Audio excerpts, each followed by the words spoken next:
Google Cloud. What a cool effect. So that is actually a green screen. My shirt is actually green, and the green screen is blacking out, or well, it's making my shirt transparent, everything but the lettering. So I think that's pretty cool, and so we'll leave that on for this video. Today I'm going to be talking to you about Terraform and Google Cloud Platform, or GCP. In my previous two videos on Terraform, I did one on DigitalOcean and one on AWS, so this will kind of round out the series, and hopefully you enjoy it. So let's get started. To start building infrastructure in Google Cloud, you need to go to console.cloud.google.com, and you need to log into Google. After you've logged into Google, you will be greeted with the Google Cloud Platform dashboard. The most important thing to remember when dealing with Google Cloud Platform is it has a construct called projects, and everything goes in a project. So you can't do anything in Google Cloud until you've created a project. So up here at the top, the easiest way to create a project is to click New Project. The project name needs to be unique. We're going to call this Terraform Tutorial. Just really quick explanation. There are other things above projects like folders.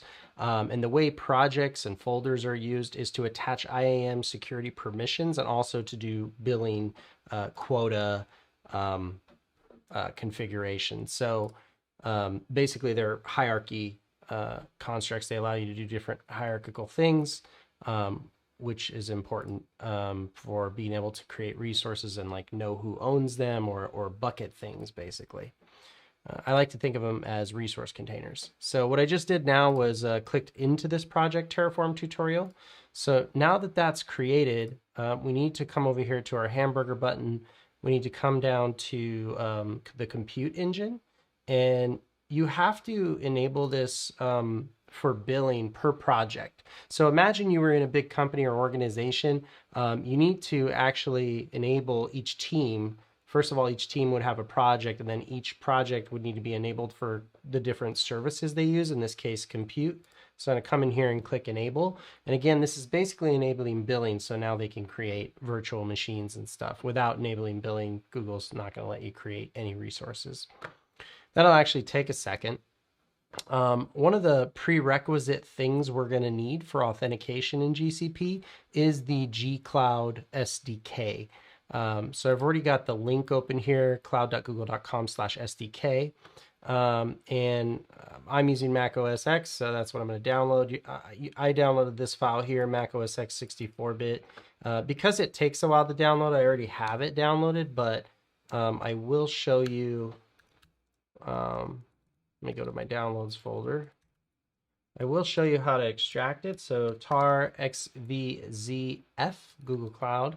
That's for extract, verbose, gzip file name. And so that will also take a second. So I'm going to come back to what I was waiting on. Looks like the compute engine's still taking its sweet time. I'm just going to try and go back in, see if that makes a difference.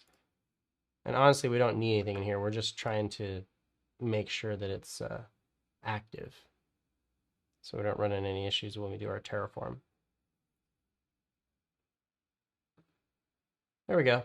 Yeah, so this is up now, and you can see we could click create instance here if we wanted to. But let's get back to the prerequisite for installing Gcloud. Once it's extracted, we're going to need to run the install script. So you can see that the extraction finished. I'm going to run the extract, and you'll be greeted with a sort of command line menu system for the installation. Here we go.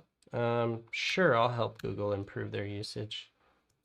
Yes, I want all these things to be installed or updated. Oh, okay. Looks like that mine was already kind of previously installed. I tried to remove it, but apparently it didn't work. So now it's telling me to close my shell and reopen it for the changes to take effect. So I will do that. I like to have my terminal kind of centered here. So now I'm going to type Gcloud, make sure it's there, and it is. Okay, and I'm going to go back to the place where I do all my courses. I'm going to create a directory called Terraform GCP, cd into that directory, and as usual, I am going to create code main.tf to start a new file in VS Code. It looks like VS Code's frozen, so I'm going to close VS Code. That didn't look good to me. Let me reopen it. Oh man, it's kind of mad at me. I didn't fully close it. Let me try again. But first you don't succeed. Dust yourself off and try again. That's Aaliyah, guys, just in case you're wondering. It's a song by Aaliyah. Rest in peace. Okay.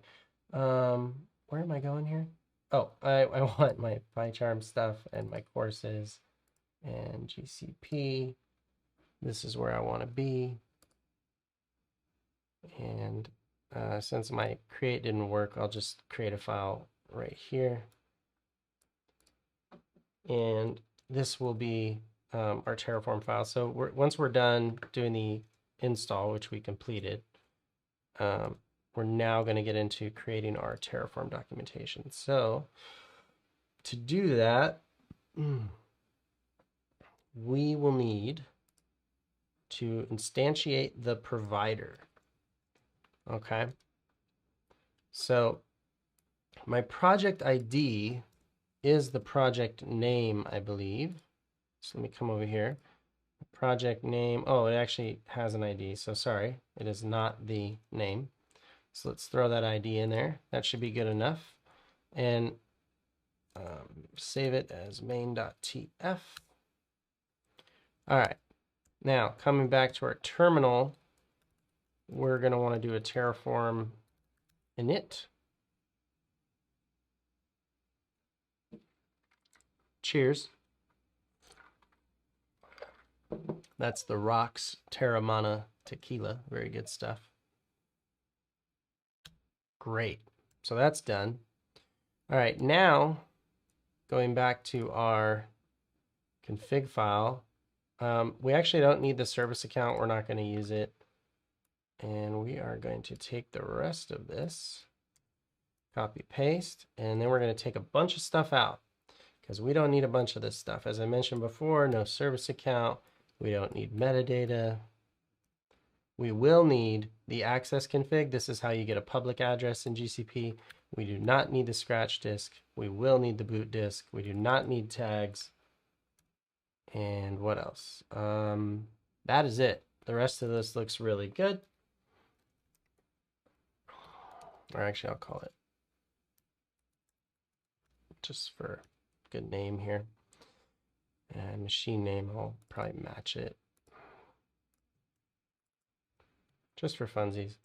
Okay, now that's pretty much ready, except there is one step we did not do, which is our SSH key. When we launch this VM, we need to be able to SSH to it. And in order to do that, we have to upload our SSH key.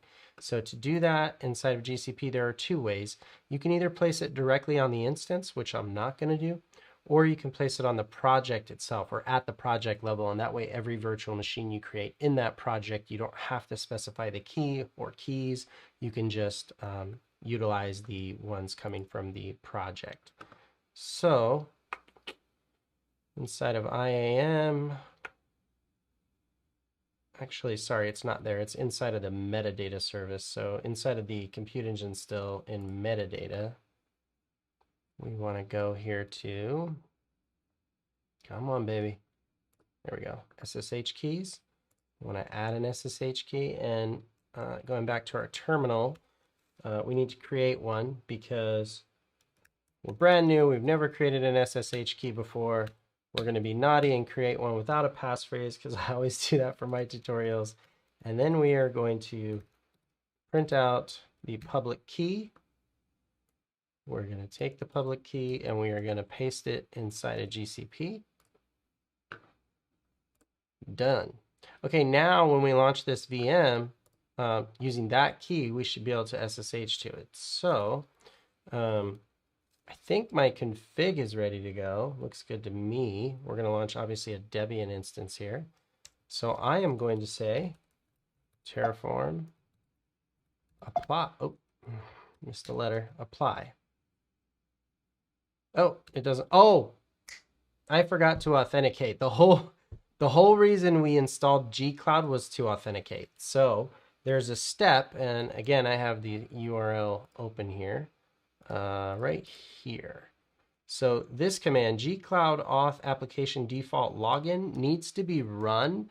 This is how OAuth authenticates, and Google uses OAuth for all their APIs. So we have to authenticate using OAuth, using this command, and this will drive us over to the web, and we will authenticate using our same Google credential. And once that's done, we're basically saying, hey, this machine can now access as us the Google Cloud APIs, which Terraform needs to do, right? Terraform needs to access the Google APIs to do what it does, and it needs to do that as us with our permissions.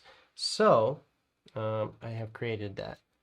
Now we should, whoopsie, be able to do a Terraform apply.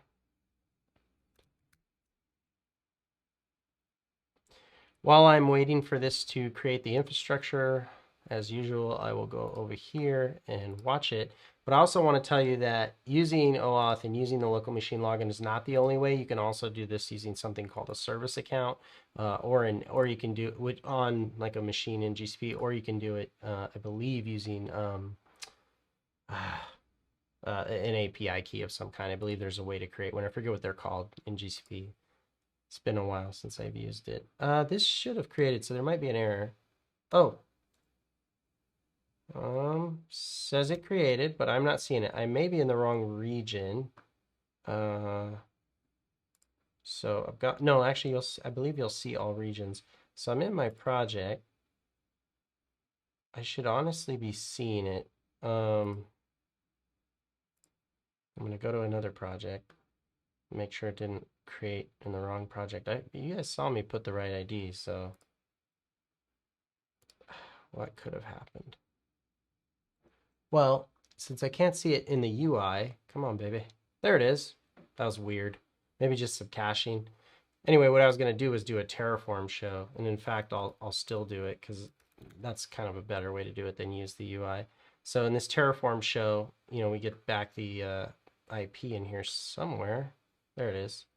NAT IP from that access config I mentioned earlier.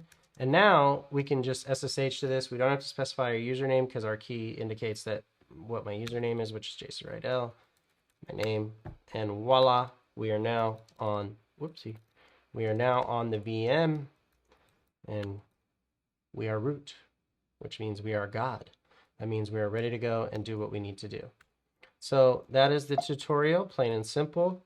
I'm going to destroy the infrastructure as I always do to clean up. And again, I hope you enjoyed the tutorial. If you have any questions or any other suggestions you'd like to have me cover, please let me know in the comments. Otherwise, please like and subscribe, and I really appreciate it. Take care.